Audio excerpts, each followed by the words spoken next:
I have always thrived off of being someone who shares their story, their testimony.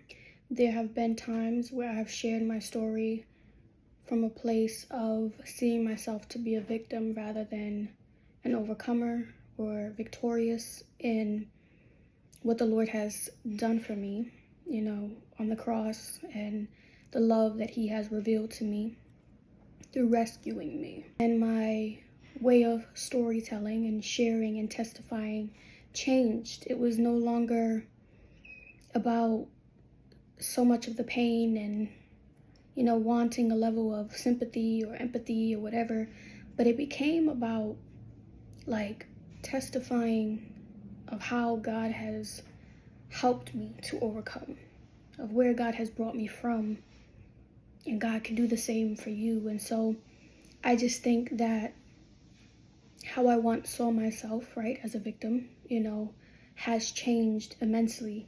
And the way that I see myself now as an overcomer, as someone who is still overcoming and facing, different battles and situations. So where I'm at now is realizing that I am somewhat clinging to the past, even now, right?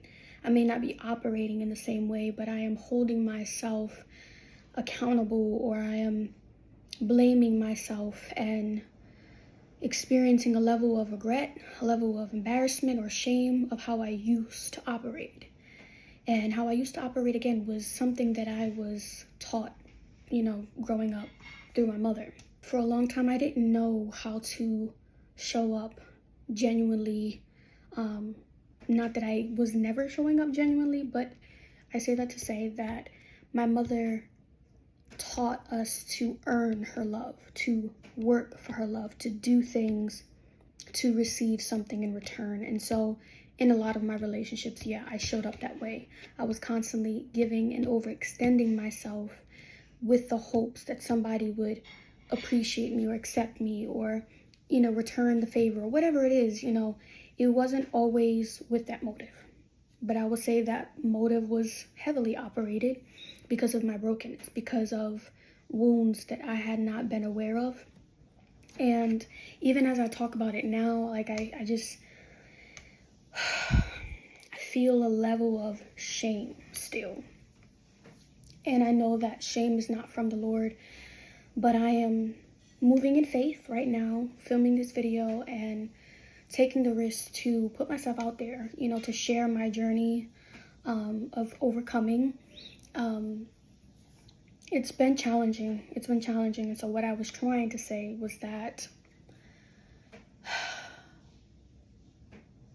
I was feeling regret and embarrassment or frustration with myself for how I tolerated certain relationships based off of that desire to be accepted, that desire to belong, that desire to be seen,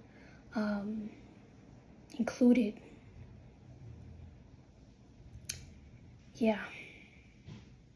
And now that I'm not operating out of that, now that I'm showing up when I have the capacity to, or showing up when my heart is in a sincere place where I'm not feeling like, if I don't do this, then this person is going to be mad at me or we're going to reject me. I have my moments, but that's not the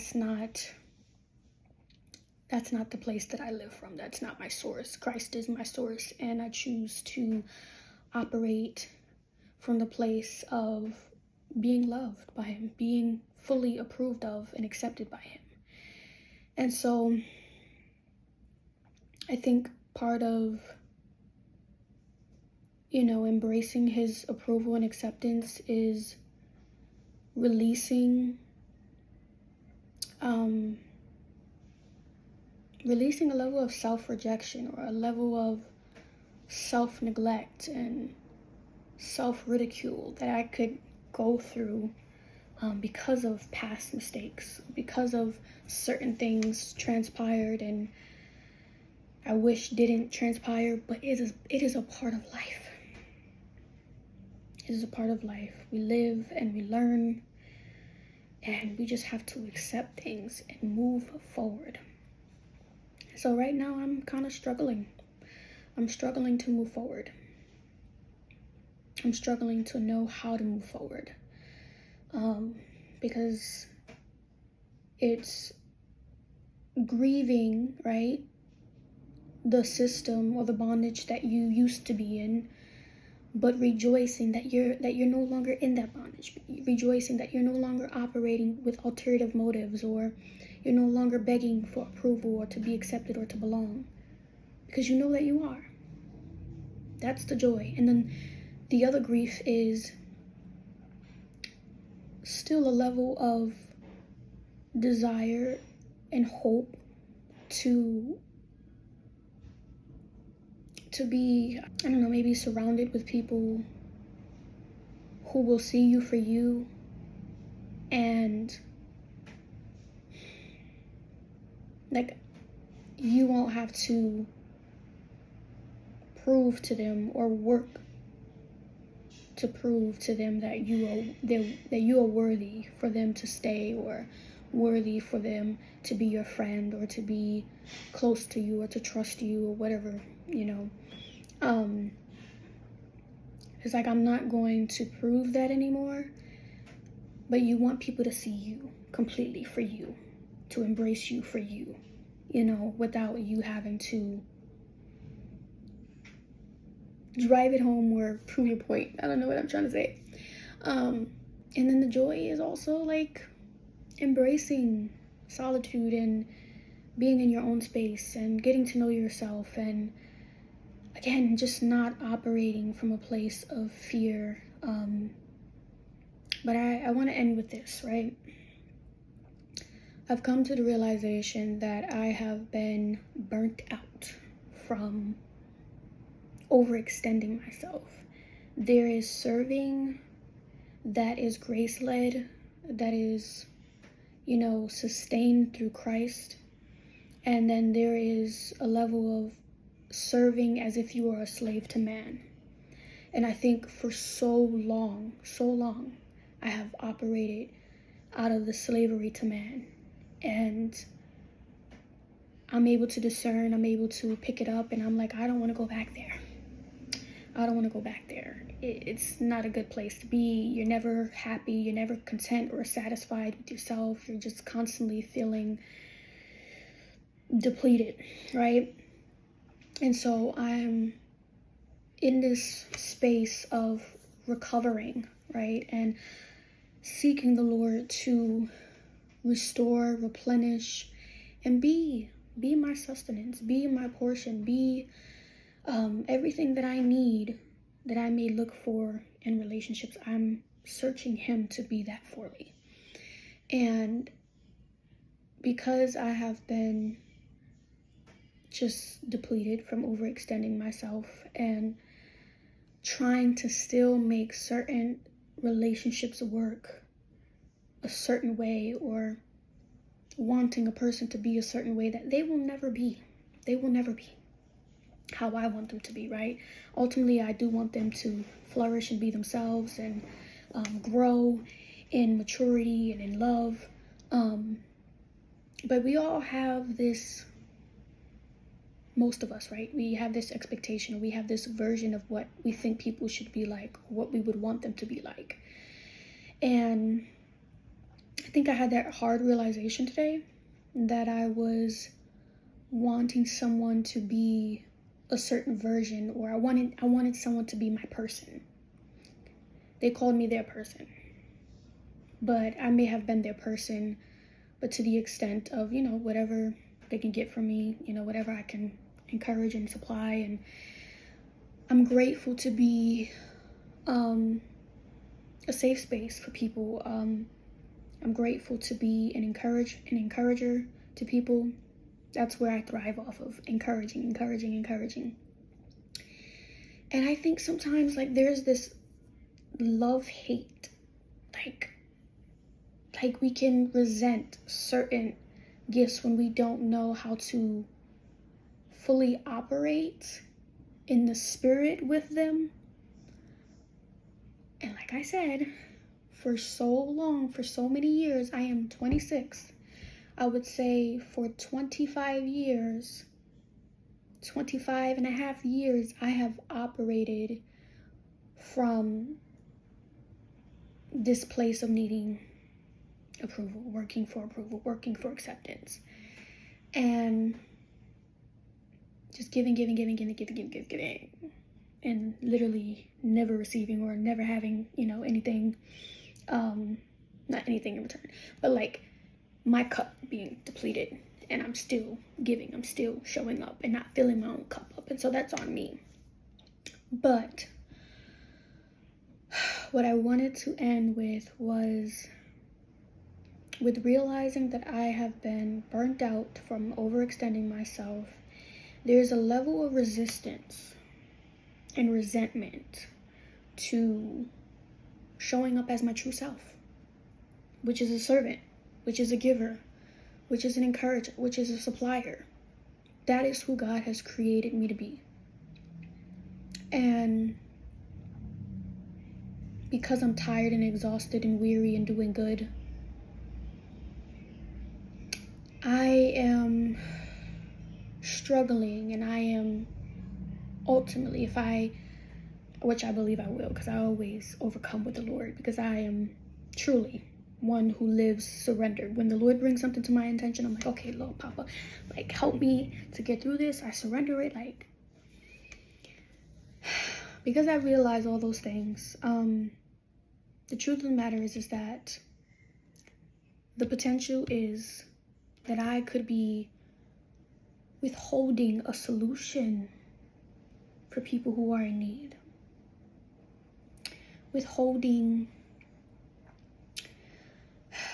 hope, wisdom, encouragement for people that are in need, because I'm exhausted and I am depleted and I'm feeling overwhelmed and I'm feeling resentful for maybe not being poured into. Again, what's really important is knowing the people that you are pouring into. And knowing, like, when I say that, I'm saying there are going to be people you pour into who you have to know they do not have the capacity to pour back into you. You were only assigned to pour into them. And knowing the limits, right? Knowing where grace says give and where grace says pause and refrain from giving, like there has to be wisdom in our giving. And so I'm just venting. I'm just sharing testimony, and I didn't really want to come on here and share this, but here I am, and taking a risk, because being vulnerable has also been challenging for me, because I have been judged a whole lot within these past couple of years of me being vulnerable. When I was vulnerable from the place of a victim mentality, and vulnerable from a place of overcoming and in the process of overcoming, right? And I don't want to experience that, like, I don't want to be judged. But the truth of the matter is, it's just part of the walk. We're going to be judged. People are going to say what they say and think what they think. But what's most important is that I continue to show up as my genuine self, continue to be myself, and continue to let you guys into a bit of my world, and that you're not alone, that we're all growing, healing, being restored. Like, I never want to be the type of person that comes off as if I have arrived, or as if I'm perfect, or as if I'm not going through things. A lot of times in relationships, I'm perceived as the strong one, and yes, I am the strong. I am not the strong one. I am strong differently than maybe how they may show up as strong, and I may handle situations differently, but sometimes I feel like I don't have the space or the permission to be weak or to be in need, right? Because if I have shown that I am in need, it hasn't been received. I've been judged for it. I've been, humiliated for it. The list goes on. But the truth of the matter is that I'm grateful for the Lord being my number one safe space. I'm grateful for my mama bear, who is my second, and my dad too. Like, they're neck and neck, mostly the mama, because we live together and we talk almost every day. But I'm grateful that I do have at least 3 people in my corner that I could talk to whenever I needed to. And even my pastor, you know, I can talk to him and stuff like that. And so I hope that my video was an encouragement, you know, that again, you would know, be true to yourself. Don't stop being you, because you are wonderful. You were created in your own uniqueness. Like, don't change who you are because someone else doesn't like it, because someone else has an opinion, and a negative one at that, you know? Like, be who you are, love yourself, learn how to love yourself and embrace yourself before desiring or expecting someone else to embrace you for where you are. God bless you.